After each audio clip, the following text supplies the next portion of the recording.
أعوذ بالله من الشيطان الرجيم. بسم الله الرحمن الرحيم. إن الحمد لله نحمده ونستعينه ونستهديه ونستغفره ونعوذ بالله من شرور أنفسنا ومن سيئات أعمالنا. من يهده الله فلا مضل له ومن يضلل فلا هادي له. وأشهد أن لا إله إلا الله وحده لا شريك له وأشهد أن محمدا عبده ورسوله وصفيه من خلقه وخليله. أما بعد، السلام عليكم ورحمة الله وبركاته. إن شاء الله ባሉን ደቂቃዎች ስለ ቁርአንን ለምን ተውነው፣ ወደ ቁርአን እንዴት መመለስ እንዳለብን የተወሰነ ነገር ለመተዋወስ እንሞክራለን። ወዘኪር ፈኢነ ዚክራ ተንፈኡል ሙእሚኒን፣ አስታውስ ያንተ ማስታወስ ለአማኞች ይጠቅማልና በማለት አላህ በተናገረው መሰረት ኢንሻአላህ ምንተዋወስ ምንጠቃቀም ሰዎች አላህ ያድርገን።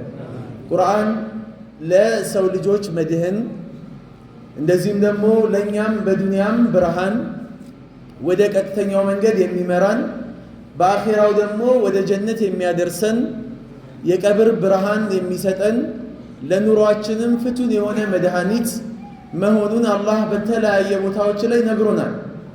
ገና ሲጀምር ቁርአኑ አሊፍ ላም ሚም ዛሊከል ኪታቡ ላ ረይበ ፊሂ ሁደን ሊልሙተቂን ይላል። ይህ ቁርአን እኮ ምንም አይነት ሸክ የለውም፣ ጥርጣሬ የለውም፣ ለሙተቆች አላህን ለሚፈሩ ሰዎች መመሪያ መሆኑ ምንም ጥርጥር የለውም ይላል። ለዓለም ሰዎችም መመሪያ ነው። ለሙተቆች ብቻ ሳይሆን አላህን ለሚፈሩ ሰዎች ብቻ ሳይሆን ለዓለም ሁደን ሊልዓለሚን፣ ለዓለም በአጠቃላይ መመሪያ ነው። ቁርአንን የያዘ ሰው ወድቆ አይወድቅም። ቁርአንን የያዘ ሰው ሁሌ ከፍ ይላል። ቁርአንን የያዘ ሰው በዱንያም በአኼራም ሀያቱን አላህ ያሳምርለታል፣ ያስተካክልለታል። ከቁርአን ጋር ያለን ዓላቃ፣ ከቁርአን ጋር ያለን ግንኙነት መልካም እስከሆነ ድረስ፣ ጥሩ እስከሆነ ድረስ አላህ ጋር ጥሩ የሆነ ቦታ ይኖረናል ማለት ነው። ከነሱ አላህ ያድርገን። አላህ ምን ይላል ሌላ ቦታ ላይ? ኢነ ሃዘል ቁርአን የህዲ ሊለቲ ሂየ አቅወም ወዩበሽሩ ልሙእሚኒን ይላል አላህ። ይህ ቁርአን እኮ ቀጥተኛ ለሆነው መንገድ ሰዎችን ይመራል ይላል። በዚህ በቁርአን መመራት የሚፈልጉ የሆኑ ሰዎች ቀጥተኛ መንገድን ይመራሉ። መመራት የማይፈልጉ ሰዎች ደግሞ በቁርአን ቀጥተኛ መንገድን አያገኙም። ማለት ቁርአንን ካልያዙ፣ ቁርአንን ካልሰሩበት፣ በቁርአን ካልተፋረዱ ቀጥተኛ መንገድን ሰዎች ማግኘት ፈጽሞ አይቻላቸውም ማለት ነው። ስለዚህ ወደ ቁርአን ዛሬ ቁርአንን ምን ያህሎቻችን እንቀራለን? በቁርአን ምን ያህሎቻችን እንፋረዳለን? ቁርአንን በተመስጦ ትኩረት በመስጠት ቁርአን ጋር ያለን ዓላቃ ያለን ግንኙነት ምን ይመስላል የሚለውን ሁላችንም ራሳችንን ልናጤነው ይገባል። አንድ ገጠመኝ ልንገራችሁ። አንድ ሸህ አካባቢው ላይ የሚታወቅ አንድ ትልቅ ዓሊም ትልቅ ሸህ ነበሩና ሁለት ሰዎች ፍጡር ጠሯቸውና ባልና ሚስት ናቸው። ፍጡር ጠርተዋቸው እዛ ፍጡር አፍጥረው ምን ብለው ሄዱ። ከዛ አጠገባቸው እዛው ቤቱ ላይ ብር ነበረና ያንን ብር ሸኹ ያነሱትና ይሰውሩታል። ከዛ ፍጡሩ ካለቀ ካፈጠሩ ከጨረሱ በኋላ ይሄ ብር የት ሄደ? ባልና ሚስት ይጨቃጨቃሉ። እና አንቺ ነው የወሰድሽው፣ አንተ ነው የወሰድከው፣ ያው ተባባሉና ይተማመናሉ። እሷም እንዳልወሰደች እሱም እንዳልወሰደ። ሌላ ሰው የገባ ሰው የለም እኛ ጋር፣ እኚህ ትልቅ ዓሊም ናቸው፣ እሳቸውን በፍጹም አንጠረጥርም አሉ። አይ እሳቸው ነው ሊሆን የሚችሉት፣ እንግዲህ ተሳስተው ሊሆን ይችላል ብለው ጥርጣሬያቸው እሳቸው ላይ ያመዝንና እንጠይቃቸው አንጠይቃቸው እያሉ እየቆይተው ወርን እየወለደ አመት ሞላው። ጥርጣሬያቸው ሙሉ በሙሉ ማንጋ ነው? ሸኹ ጋር ነው። እና አመት ሞላው። በአመቱ ድጋሚ ፍጡር ጠሯቸው። ሸኹን ድጋሚ ፍጡር ጠሯቸውና ግን ይቅርታ አድርጉልንና የዛሬ አመት ፍጡር እሱን ስንጠራዎት እዚህ ጋር ገንዘብ ነበርና እንደው ይቅርታ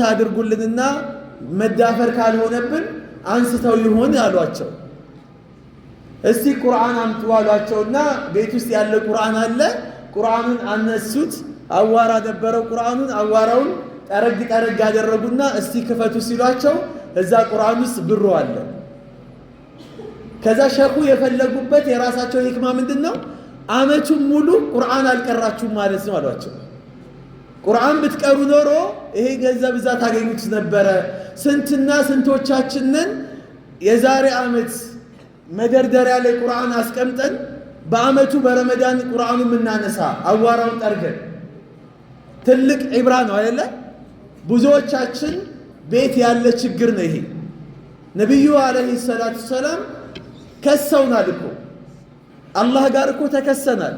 ከቁርአን ጋር አላቃ የሌለን ሰዎች፣ ግንኙነት የሌለን ሰዎች ነቢዩ አለይሂ ሰላቱ ሰላም አላህ ዘንድ ከሰውናል። ክስ አቅርበዋሉ። ነገ የቂያማ ቀን አላህ ችሎት እንቆማለን። በዚህ ክስ እንጠየቃለን።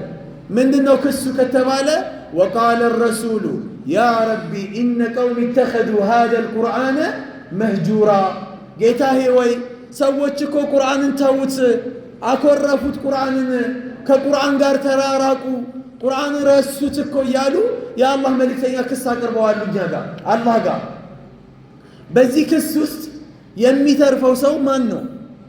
ቁርአንን መቅራት ዴይሊ ዑለሞች ምን ይላሉ? ቢያንስ አቀል ሸይ በወር ውስጥ አንድ ጊዜ አንድ ሰው በኖርማል ሰዓት ቁርአንን ማክተም አለበት። ቁርአንን ካላከተመ መህጁር ካደረጉ ሰዎች ወይም ቁርአንን ካኮረፉ ሰዎች ይመደባል። በወር አንድ ጊዜ ቢያንስ በቀን አንድ ጁዝ ማለት ነው። በቀን አንድ ጁዝ። ዛሬ ለምንድን ነው ቁርአንን የራቅ ነው?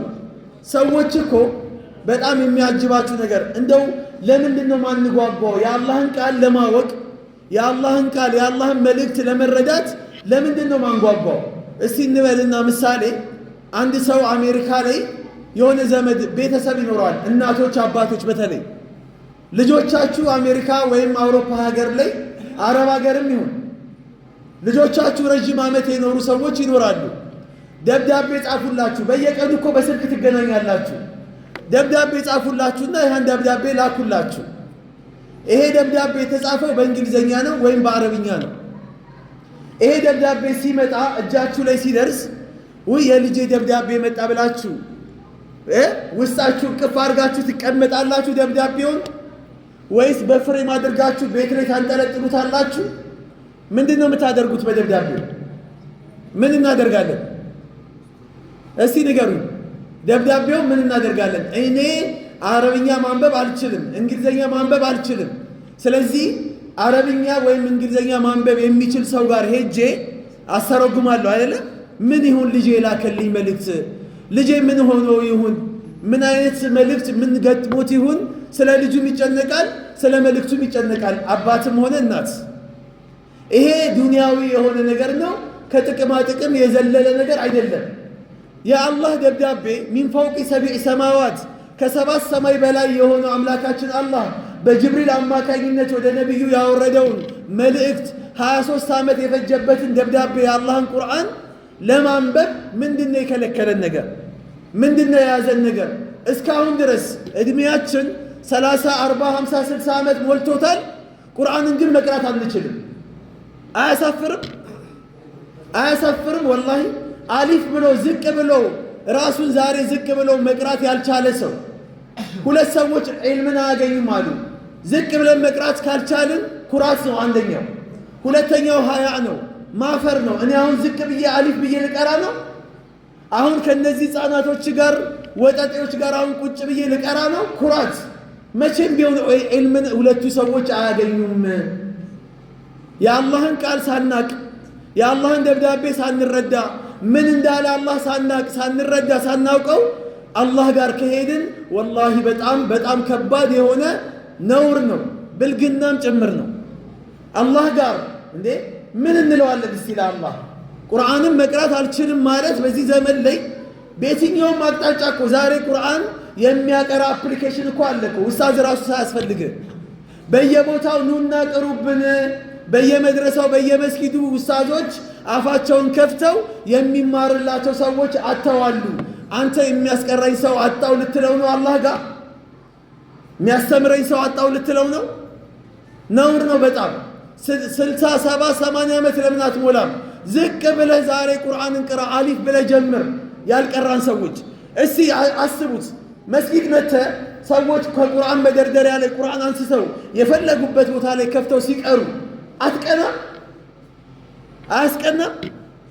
ዛሬ ሽማግሌዎች አሮጊቶች ምናምን ተዋቸው፣ ወጣቶች ከኬጂ ጀምሮ 3 ዓመት ፕላስ 12 ዓመት 15 ዓመት ትምህርት ላይ ፕላስ ደግሞ እንደገና 4 ዓመት ዩኒቨርሲቲ 15 ዓመት እንደገና 4 ዓመት 19 ዓመት እንደገና ማስተሬቱን ይቀጥላል ይሄዳል። ፒኤችዲ ምናምን ይሄድና ሰውየው 20 ዓመት እና ከዛ በላይ በትምህርት ያሳልፋል። አሊፍ የተሰፈር ነች ብትለው ግን አያውቀው። ነገ የቂያማ ቀን ምን ፊዚክስ አይደለም የምትባለው፣ ምን ባዮሎጂ አይደለም የምትባለው። ባዮሎጂ ምንድነው? ፊዚክስ ምንድነው? ማትስ ምንድነው ተብለህ አይደለም ቀብሩስ የምትጠየቀው። መረቡክ ነው የምትባለው። ጌታህ ማን ነው? አላህን ለማወቅ ደግሞ ዛሬ አላህን ማወቅ አለብህ፣ መረዳት አለብህ። ዛሬ ያኮረፍከው አላህ፣ ዛሬ ያኮረፍከው ቁርአኑ ነገ የቂያማ ቀን ብርሃን የሚሆንህ እኮ እሱ ነው እኮ። እቅራኡል ቁርአን ቁርአንን ቅሩ አሉ የአላህ መልእክተኛ። ፈኢነሁ የእቲ የውመል ቂያማ ሸፊአን ሊአስሓቢሂ። ይሄ ቁርአን እኮ ነገ የቂያማ ቀን ለባልደረባው ለቀራው ሰው አማላጅ ሆኖ ይመጣል። ይሄ ዓለማዊ ትምህርት አያስፈልግም አይደለም። ዓለማዊ ትምህርት ግን ተጨማሪ እውቀት ነው። ዋና እውቀት የአላህን ቃል ማወቅ ነው፣ አላህን ማወቅ ነው። ቁርአኑ እየረገመን ነው እኮ። ኢማሞች ሲቀሩ እየረገመን ሊሆን ይችላል፣ አናቀውማ ትርጉሙ። ስለዚህ ምንድነው ማድረግ ያለብን? ዝቅ ብለን ቁርአን ተፍሲር መቅራት፣ መጀመሪያ ቁርአን ነዘሩን መቅራት ያስፈልገናል። ነቢዩ አለይሂ ሰላቱ ሰላም ምን ይላሉ? ዩእታ የውመል ቂያማ ቢልቁርአን ወአህሊሂ። የቂያማ ቀን ቁርአን ራሱ ይመጣል፣ እንደገና ባለቤቱ ይመጣል። ቁርአንን የሚቀራ የነበረ ሰውዬ ይመጣሉ፣ ሁለቱም አብረው ይመጣሉ። ቁርአን ራሱ ይመጣል፣ ቁርአንን የሚቀሩ ሰዎች እንዳለ ይመጣሉ። ካኑ ያዕመሉነ ቢሂ ፊ ዱንያ፣ በዱንያ ላይ ሲሰሩበት የነበሩ ዝም ብለው እንደ ስድ ንባብ የሚያነቡ ብቻ ሳይሆን በቁርአን ሲሰሩበት የነበሩ ሰዎችም ይመጣሉ፣ አላህ ፊት ይቀርባሉ። አላህ ችሎት ይቀርባል፣ ይቆማል። አላህ ችሎት ቁርአኑ ይመጣል፣ እንደገና ደግሞ ሰውየው ይመጣል። ከዛስ ተቅድሙሁ ሱረቱል በቀራ ወአሊ ኢምራን። ሱረቱል በቀራና አሊ ኢምራን ከፊት ለፊት ቁርአን መሪ ሆነው ይመጣሉ። ሱረቱል በቀራ አሊ ኢምራን ሰልፍ ሰርተው ይመጣሉ። የቂያማ ቀን አንተ ቆመሃል፣ ቁርአኑ በዚህ ቦታ ላይ ቆሟል። አላህ አለ የውመ የቁሙ ናሱ ሊረቢል ዓለሚን። የሰው ልጆች ባዶ ራቆትን ሆነ ያልተገረዝክ ሆነ ሴቱ ወንዱ ሰው ጅኒው አንድ ቦታ ላይ አላህ ፊት የሚቆምበት ቀን የዛኔ ትቆማለህ አላህ ጋር። ቁርአን ይመጣል። ቀርቶሃል፣ አንብቦሃል፣ ተጠቅሞብሃል፣ ሰርቶብሃል። አዎ ከሆነ መልሳችን ቁርአን ይመሰክራል። አይ ካልሆነ ጌታዬ ወይ እኔን ትቶኝ እኮ የሰውዬ በሌላ ነገር ነው ቢዚ የሆነው፣ በእኔ ማልቀስ ሲገባው በነሺዳ ነው ያለቀሰው፣ በእኔ ማልቀስ ሲገባው በዘፈን ነው የሚያስለቅሰው፣ እኔም ማንበብ ሲገባው ፊክሽን ልብ ወለድ ነበረ ሲያነብ የነበረው፣ ከእኔ ይልቅ ሶሻል ሚዲያ ላይ ትኩረት አደረገ፣ እኔን ተወኝ፣ አኮረፈኝ ይላል ቁርአን ራሱ። የቂያማ ቀን ምንድን ነው መልሳችን ታዲያ? ቁርአን ወላሂ አላ ሊሳኒል ሐል ይመሰክርብናል። ካልቀራ ነው ወደ እሱ ፊታችን ካላዞርን ይመሰክርብናል። ነገ የቂያማ ቀን ይሄ ክስተት ሲፈጠር ማን ነው የሚያድነን? እናቴ አይባል፣ አባቴ አይባል። ወዴት ነው መሸሻችን? አይነል መፈር፣ ወዴት እንሸሻለን? ዛሬ ቁርአንን የተውን ሰዎች፣ ዛሬ እኮ ሳይንቲስቶች ቁርአንን ይዘው ነው እኮ የመጠቁት እኮ። ዶክተሮች ቁርአንን ይዘው እኮ ነው የበላይ የሆኑት እኮ። ዛሬ ሌሎች በአጠቃላይ ጠፈር ላይ የወጡ ጨረቃ ላይ የወጡ አካሎች ወላሂ መመሪያቸው ቁርአን ነው። በአሁኑ ሰዓት ላይ ቁርአን ለምንድን ነው ይህን ነገር የተናገረው? ቁርአን ስለዚህ የሚያወራው በምን ምክንያት ነው? ጥበቡ ምንድን ነው? ሂክማው ምንድን ነው? ዛሬ ይረዳሉ፣ ወደ ቁርአን ይመለሳሉ፣ ቢገባቸውም ባይገባቸው። ቁርአን ፓወርፉል ነው ወላሂ፣ አቅሙ በጣም ከባድ ነው። ዛሬ በእጃችን ስለሆነ አልገባንም፣ እኛ አልገባንም። እዩሲ አንድ ጊዜ ወቃለ الذين كفروا لا تسمعوا لهذا القرآن والغوا فيه። እነዛ ከሃዲያኖች ተሰበሰቡ። ነብዩ ቁርአን ሲቀሩ የመሳብ ማግኔት የሆነ ባህሪ ያላቸው ሁሉንም ስቦ ያመጣል ቁርአን ሲቀሩ የአላህ መልእክተኛ እና በአጠገባቸው በበራቸው ቁርአን በሚቀሩበት ቦታ ላይ አንድ ሙሽሪክ ሲያልፍ ይሳባል ይመጣል የግዱን ይሰማል የነብዩን አለይሂ ሰላቱ ሰላም ድምጽ ይሰማል። እንደዚህ የሆነ ሲያስቸግራቸው አዋጅ ብለው አወጁ። የመካ ሙሽሪኮች ዋናቸው አለቃዎቻቸው አዋጅ አወጁ። ምንድነው አዋጁ? ሙሐመድ ቁርአን ሲቀራ የሚሰማ ሰው ካለ አይቀጡ ቅጣትን እንቀጣዋለን አሉ። በዚህ ተስማሙ፣ ማንም ሰው እንዳይሰማ ተብለው። የአላህ መልእክተኛ ዊርድ አላቸው፣ ቋሚ ሰዓት አላቸው። እየቀሩ እያነበቡ እያለ አቡ ጀህልም መጣ፣ ዑቅባ ኢብኑ አቢ ሙዓይጥም መጣ፣ ጁበይር ኢብኑ ሙጥዒምም መጣ። ጆሮአቸውን የነብዩ ግርግዳ ላይ ተክለው ቁርአን ይሰማሉ። ከዛ እርስ በርሳቸው ተፋጠጡ፣ ተታዩ። አትምጣ አላልኩም አልተባልክም ነበር? አንተስ አትምጣ አልተባልክም ነበር? አንተ ስለመመጣ ተባባሉ። ከነሱ ውስጥ ሌሎቹ ወጀሃዱ ቢሃ ወስተይቀነትሃ አንፉሱሁም ዙልመን ወዑሉዋ ኩራትና ቲቢት ወጥሯቸው ትተው ሄዱ። ጁበይር ኢብኑ ሙጥዒም ግን የዛኔ ካፊር ነበረ። ጁበይር ኢብኑ ሙጥዒም ወላሂ ይላል የዛኔ ለመጀመሪያ ጊዜ ረዲየላሁ አንሁ አሁን ሰሃባ ነው የሰለመበት ምክንያት ሲናገር ነብዩ ሱረቱን ነጅም ነበር የሚቀሩት። የዛኔ ኢማን የሚባለው ነገር ልቤን ሰርስሮ በሶ ሲገባ ታየኝ አለ። ይህንን ሐቅ ያልተቀበልኩ ምንድነው የምቀበለው አልኩኝ አለ። የነብዩ ሙሐመድ አለይሂ ሰላም ቤትን አንኳኳውና ገባውና እስልምና መቀበል ፈልጋለሁኝ አስልሙኝ አልኩኝ አለ። እስልምና ተቀበለ። ጁበይር ኢብኑ ሙጥዒም ካፊሩ የነበረን ሰው እስልምና ቁርአን ማርኮ ተቀበለ። ዑመር የሰለመው በምንድን ነው? በቁርአን ነው አይደለም። ሱረቱ ጣሃ እኮ ነው ዑመርን ያሰለመው እኮ። ሱረቱ ጣሃ ዑመርን አሰለመ። ካፊሮችን ቁርአን ይስባል፣ ይማርካል። እኛ ሙስሊሞችን ዛሬ ሊማርከን አልቻለም፣ ሊያመጣን አልቻለም፣ ሊመስጠን አልቻለም። ዛሬ ለምንድን ነው ኢማሞቻችን ቁርአን ሲቀሩ ለምንድን ነው ማልቀስ ያቆሙት? የሚያለቅስ ትውልድ አይታችሁ ታውቃላችሁ? እኔ አሁን ከስንት ዓመት በኋላ ወላሂ ሐረም ላይ ሱዴስ ነው የሚያለቅሰው። ቁርአን ሲቀራ ቢገባህም ባይገባህም ልብህ ላይ የሆነ ነገር ሲያርፍ ታያለ። የጀሃነም አያ እየተቀራ ሰው ያላለቀሰ መቼ ነው የሚያለቅሰው? የጀነት አያ እየተቀራ ያላለቀስን መቼ ነው የምናለቅሰው?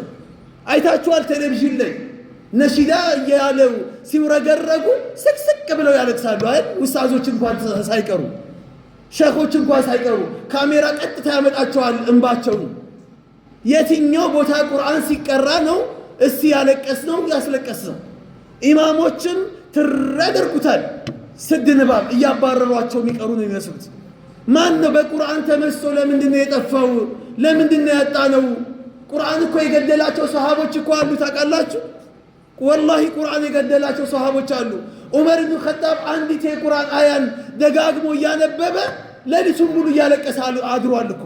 አንዲት የቁርአን አንቀጽ አስለቅሰው ነብዩ ማልቃ ያለቅሱ ነበረ። በቁርአን የአላህ መልእክተኛ ያለቅሱ ነበረ። የአላህ መልእክተኛ ያለቅሱ ነበረ። አንድ ጊዜ አብደላህ ኢብኑ መስዑድን እቅራ አለየ አልቁርአን፣ በእኔ ላይ ቁርአን አንብብልኝ አሉት። አለይከ ኡንዚሉ አለይከ አቅራ፣ አንተ ላይ ወርዶ በአንተ ላይ ልቅራ እንዲህ አላቸው። ከዛ የአላህ መልእክተኛ ምን አሉ? አዎ ቅራልኝ። ኢኒ ኡሪዱ አን አስማዐሁ ሚን ገይሪ፣ ይህን ቁርአን ከኔ ውጪ ባለ አካል ከኔ ውጪ ባለ አካል በሌላ ሰው መስማት እፈልጋለሁኝ አሉ። ከሌላ ሰው ይህን ቁርአን መስማት እፈልጋለሁኝና ቅራልኝ አሉት። አብደላህ ብን መስዑድ ቁርአኑን መቅራት ጀመርኩኝ፣ ማንበብ ጀመርኩኝ አለ። ከዛ ሱረቱል በቀራን ቀራሁኝ፣ አልኢምራን ቀራሁኝ አለ። መጨረሻ ላይ ሱረቱን ኒሳእ ደርሼ ፈከይፈ ኢዛ ጅእና ሚን ኩሊ ኡመትን ቢሸሂድ ወጅእና ቢከ ዐላ ሃኡላኢ ሸሂዳ፣ እንዴት ትሁን ሆይ አንተ ሙሐመድ አንተንና ህዝቦችህን በአንተ ላይ አንተን በህዝቦች ላይ ምስክር አድርገን እኔ ፊት የማቆማችሁ ቀን የዛን ቀን ምን ትሁን ይሁን የሚለው የቁርአን አንቀጽ ላይ ስደርስ አለ አብደላህ ብን መስዑድ ሐስቡከ በቃ ከዚህ በላይ መስማት ከበዳቸው የአላህ መልእክተኛ። በቃ አሉኝ። የዛኔ ቁርአኑን መቅራት አቁሜ ቀና ብዬ ወደ ነቢዩ ፊት ስመለከት ሁለቱ አይኖቻቸው ያነባሉ፣ ስቅስቅ ብለው ያለቅሳሉ። የአላህ መልእክተኛ ጺማቸው እስከሚርስ ድረስ ያለቅሱ ነበረ። ምንድን ነው የሚያስለቅሳቸው? ገባቸዋ። የገባው ነው እኮ የሚያለቅሰው አይደለም እንዴ? እኛ አልገባንም። ኹጥባ ላይ ቆመው እኮ የአላህ መልእክተኛ መጀመሪያ አካባቢ ሰዎች እንዲያዩዋቸው ኹጥባ ላይ ሚንበር ላይ ቆመው ነበረ ሰላት የሚያሰግዱት። እና አንድ ቀን ሲያሰግዱ ወደፊት እግራቸውን አራመዱና እጃቸውን እንደዚህ ሰነዘሩ፣ ሁለቱም እጃቸውን። ከዛ በኋላ ወደ ኋላ እንደገና ተመለሱ። ወደ ኋላ አሁንም ፈቅፈቅ አሉ፣ አፈገፈጉና ከዛ ቂራአታቸውን ይቀራሉ። ሱሐቦች እያዩዋቸው ነበረ። ሰላቱ ካለቀ በኋላ አንተ የአላህ መልእክተኛ ሆይ ምንድነው አዲስ ነገር ያየንብህ ሰላት ላይ? አንዴ ወደፊት ሄክ፣ አንዴ ደግሞ ወደ ኋላ መጣ አሏቸው። የመጀመሪያው ላይ አሉ ወደፊት ሄኩት የቀራሁት የጀነት አያ ነበረ፣ የጀነት አንቀጽ ነበር የቀራሁትና ጀነትን አላህ አምጥቶ ፊት ለፊቴ ሳለብኝ። ፊት ለፊቴ ጀነት መጥቶ ቀረበብኝ። የጀነት ተክሉ ፍራፍሬው ቀረበና ከሱ ልወስድ ስል ተሰወረብኝ አሉ። አያችሁ እንዴት ኢማጂን እንደሚያደርጉት። ስለ ጀነት ሲቀራ ጀነት ሙሉ በሙሉ መጥቶ ይቀመጣል አጠገባቸው። ሁለተኛው አያ ላይ ስለ ጀሃነም ነበር የቀራሁትና ወላፈኑ መጥቶ ፊት ለፊቴ ላይ ፊቴን ሊገርፈኝ ሲል ከሱ ወደ ኋላ ፈቅፈቅ አልኩኝ አሉ የአላህ መልእክተኛ። የዚህን ያህል ነው ቁርአን ላይ በዚህ ደረጃ ነው ስንቀራ ልንመሰጥ የሚገባው። ዛሬ እኮ ኢማሞችም ቢቆዩ ተፈኩር ቢያደርጉ እኮ አሁን ባያደርጉም እኮ አይፈረድባቸው። ትንሽ ተፈኩር ቢደረግ እገሌ ኢማም ሲያሰግድ ያስረዝማል እንላለን። ተፈኩሩን ትተንኛ እንደው ኢማም ብትቀይሩ ይላሉ። ኮሚቴ ጋር ይመጣል። ችግር ነው እኮ ቁርአን በሚቀራበት ሰዓት ላይ ነቢዩ አለይሂ ሰላቱ ሰላም የኸይርያ የምርጥነት መገለጫ ካሏቸው ውስጥ አንዱ ቁርአን ነው። ታውቃላችሁ? ምርጥ ብትባለው አንተ ባለስልጣን ስለሆንክ አይደለም። ምርጥ ብትባለው የገሌ ዘር ስለሆንክ አይደለም። ምርጥ ብትባለው ባለሀብት ስለሆንክ አይደለም። ቀይ ስለሆንክ አይደለም። ተክለ ሰውነት ስለሚያምር አይደለም። ዓለም ስለሚወድ ስለሚያጨበጭብልህ አይደለም። ኸይሩኩም መን ተዓለመ አልቁርአነ ወዓለመ። ከእናንተ ምርጥ የሚባለው የተሻለ የሚባለው ቁርአንን ተምሮ ያስተማረ ነው አሉ የአላህ መልእክተኛ። ዛሬ የምንንቀው ይሄን ሰው አይደለም። መድረሳ ቦታ አይሰጠውም። እስቲ በጣም የሚያምር የተገነባ ያበበ የሆነ መድረሳ አይታችሁ ታውቃላችሁ? ቆርቆሮ በቆርቆሮ ነው። ኮምቦርሳቶ ካገኛችሁ በቂያችሁ ነው እኮ ሰው የሚለው። በግንብ የተገነባ ፎቅ የሆነ መድረሳዎች አይታችሁ ታውቃላችሁ? ምናልባት ከመቶ አንድ ሁለት ልታገኙ ትችላላችሁ። ኡስታዞች ይከበራሉ፣ ጥሩ ደሞዝ ይከፈላቸዋል። አያችሁ፣ ይሄንን ከፍ እስካላደረግን ድረስ ከፍታ ሊመጣ አይችልም። እስከ 50 ብር ለቁርአን እየከፈልክ 100 ብር ለቁርአን እየከፈልክ ያዙን ልቀቁኝ ትላለህ። 5000 ብርና 10000 ብር ለትምህርት ቤት ለተማሪ ትከፍላለህ። ቁርአን ቤት ግን ሲሆን ያዙን ልቀቁኝ ትላለህ፣ ወገቤን እጄን ትላለህ። ኡስታዙ ልጁን መቅጣት አይችልም። ኡስታዙ ተማሪውን መቅጣት አይችልም። ከቀጣ አንተ መተህ ፊትን አፍህን የምከፍተው እሱ ላይ ነው። የአላህ ቃልን የሚያስተምር የሆነ ሰው ምርጥ የተባለ ሰው ቀና ብለህ ልታየው አይገባም ነበር እኮ። አልይ ብን አቢ ጣሊብ የኡስታዝን ክብር ሲያስቀምጡ መን ዓለመኒ ሐርፈን ሲርቱ ለሁ ዓብደን ኢንሻአ ባዓኒ ወኢንሻአ አዕተቀኒ ይሉ ነበረ። እኔ አሊፍን አንዲትን ፊደል ያስተማረኝ ሰው ባሪያ ሆነዋለሁኝ፣ ባሪያ ሆነዋለሁ፣ አገለግለዋለሁ። ከፈለገ ገበያ አውጥቶ ይሽጠኝ፣ እሸጥለታለሁ። ከፈለገ ነፃ ያውጣኝ አሉ። እኛ ዛሬ ባሪያ የምንሆንለት ለማን ነው? ዓለማዊ ትምህርት ነው። ሸሪዓዊ ትምህርት ላይ ለሸሪዓ ትምህርት ዝቅ አላልንም። ዝቅ ካላልን ደግሞ ሁሌ ለሰዎች ለባሮች ዝቅ ብለን እንድንኖር ነው አላህ የሚያደርገን። ምን አሉ መሰላችሁ የአላህ መልእክተኛ? ኢነላሃ ለየርፈዑ ቢሃዘል ኪታቢ አቅዋመን ወየደዑ ቢሂ አኸሪን አሉ። ይኸውልህ ከፍታ የሚገኘው በቁርአን ነው። ልቅና የሚገኘው በቁርአን ነው። የበላይነት የሚገኘው በቁርአን ነው። ክብርን ከፈለግ ቁርአን ላይ ፈልገው።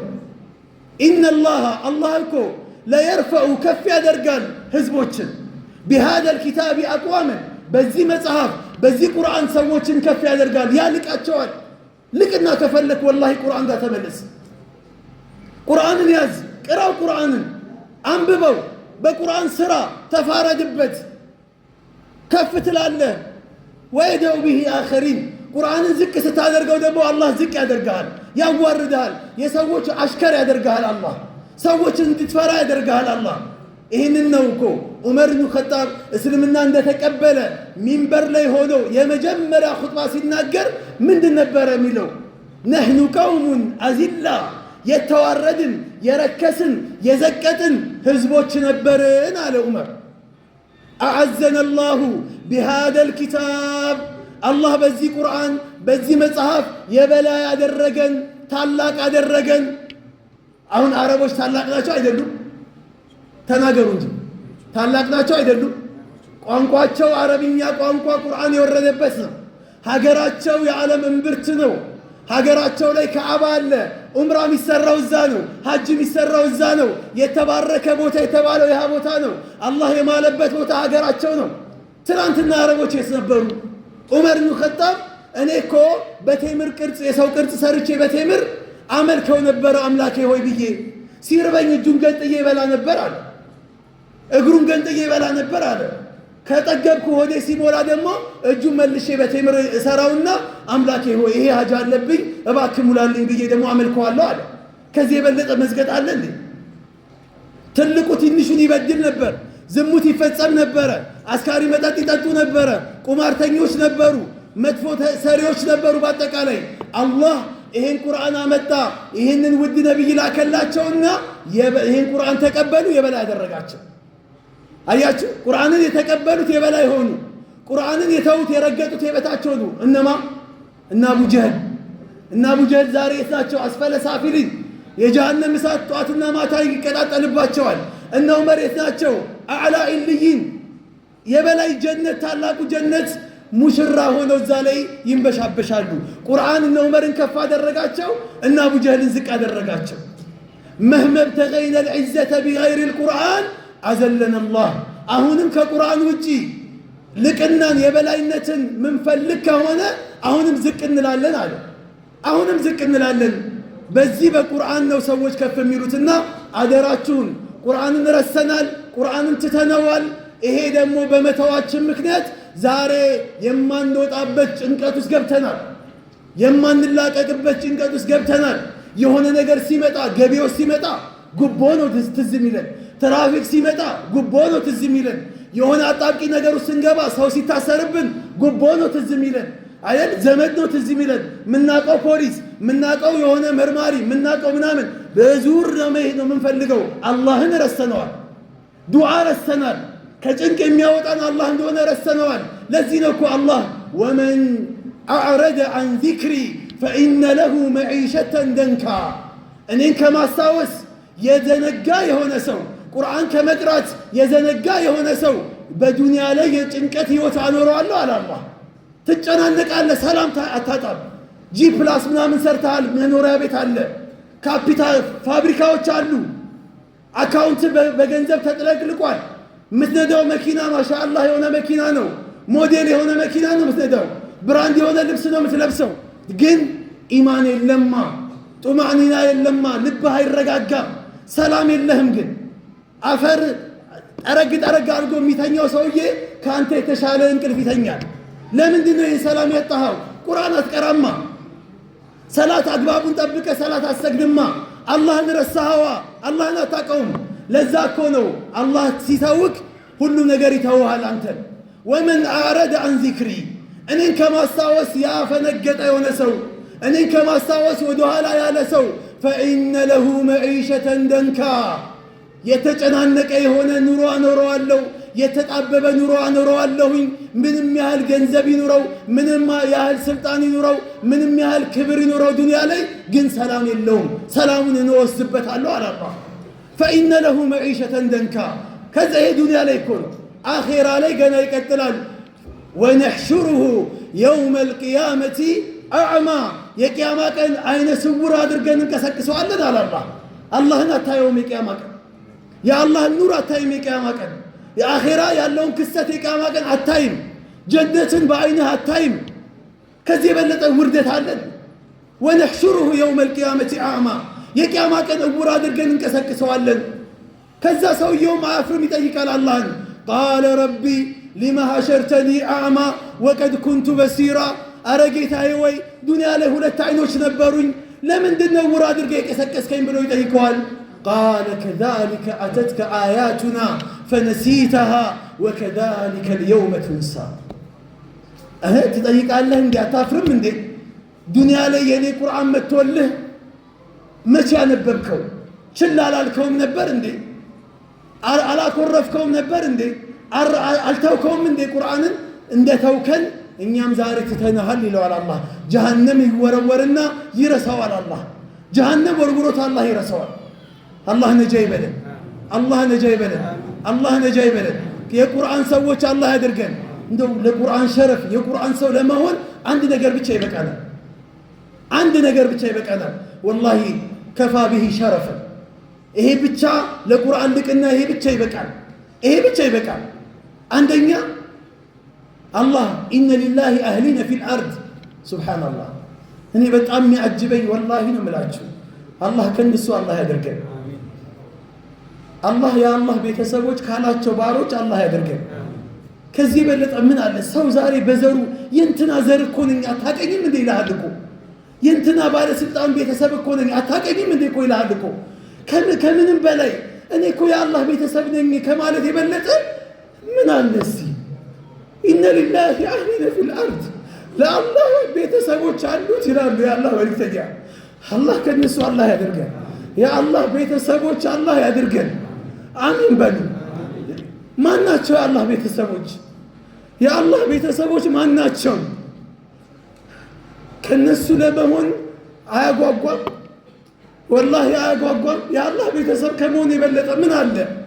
ምን አለ? ምን የሚያስደስት ነገር አለ? ከአላህ ውጪ ምን አለን? እስቲ ምንም የለንም እኮ።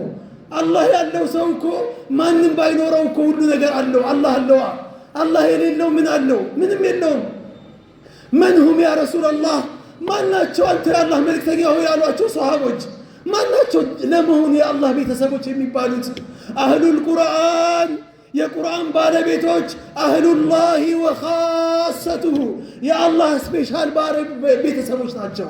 የአላህ ቤተሰቦች ያላቸው የኔ ያላቸው የቁርአን ሰዎች ናቸው። ቁርአንን የሚቀሩ በቁርአን የሚፋረዱ ቁርአንን ጠዋትና ማታ ሳይሰለቹ የሚቀሩ የአላህ ቤተሰቦች ናቸው።